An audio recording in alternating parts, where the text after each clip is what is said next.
વ્યસન તમને મારી નાખશે અને મારવા છતાં પણ તમારા પરમાર્થ પરાક્રમ અને બહાદુરીની ભાવના સિદ્ધ નહીં થાય। વ્યસન એ પાપ અને અનાચારની જડતા છે। નમસ્તે, હું રાણીપા ગરવો, આપ સૌને મારા જય શ્રી કૃષ્ણ।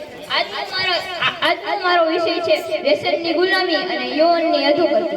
આપણી પૃથ્વી પર જીવન સૃષ્ટિનો વિકાસ થયો છે। આ જીવ સૃષ્ટિમાં મનુષ્ય જીવન, પ્રાણી જીવન અને વનસ્પતિ જીવનનો સમાવેશ થાય છે। મનુષ્ય એક સામાજિક પ્રાણી છે।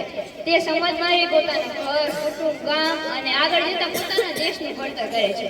જો આ જ મનુષ્ય આ જીવનો વ્યસનના ગુલામ બની જશે તો આપણા દેશનું શું? દેવોને પણ દુર્લભ એવું મળ્યું છે આપણને મનુષ્ય જીવન અદ્ભુત। બીડી તમાકુના વ્યસન થકી સાને બોલાવો છે ઉપરોક્ત પંક્તિમાં વ્યસનથી થતા નુકસાનનું સચોટ દ્રષ્ટાંત આપવામાં આવ્યું છે। વ્યસન એટલે કે બીડી, તમાકુ, દારૂ નહીં, કોઈ પણ વસ્તુનું કોઈ પણ વ્યક્તિ પ્રત્યેનું અતૂટ ખેંચાણ, કોઈ પણ વસ્તુનો વધુ ઉપયોગ કરવો, તેનો ઉપયોગ પર આશ્રિત રહેવું એટલે વ્યસન।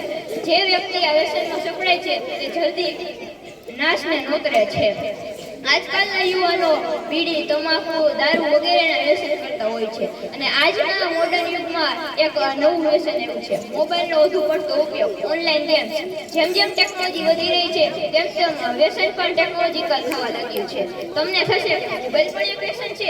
અરે આ વ્યસન તો યુવાનો, વૃદ્ધો, બાળકો બધામાં જોવા મળે છે। આ વ્યસનથી બાળકોની આંખો નબળી પડે છે, તેમને શારીરિક અને માનસિક બીમારીઓ થાય છે।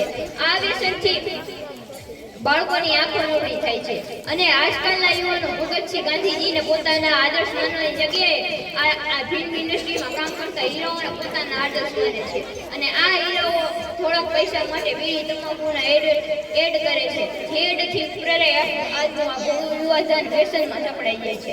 પશ્ચિમના દેશોનું આંધળું અનુકરણ કરતા કરતા વધુમાં વધુ વ્યસની બનતા જઈએ છીએ। આપણા ઘરમાં કોઈ પણ ઘર્ષણ કે લડાઈ ઝઘડો આવે એટલે આપણે વ્યસનનો સહારો લઈએ છીએ અને વ્યસન કરનાર વ્યક્તિને તો બરબાદ કરે છે, તેના પરિવારને પણ ગરીબ કરે છે અને તે વ્યક્તિ પોતાની જરૂરત પૂરી કરવા આખરે ચોરી લૂંટફાટના રસ્તે ચડી જાય છે। કહેવત મુજબ વ્યસન છે ને નાશને જ નોતરે છે।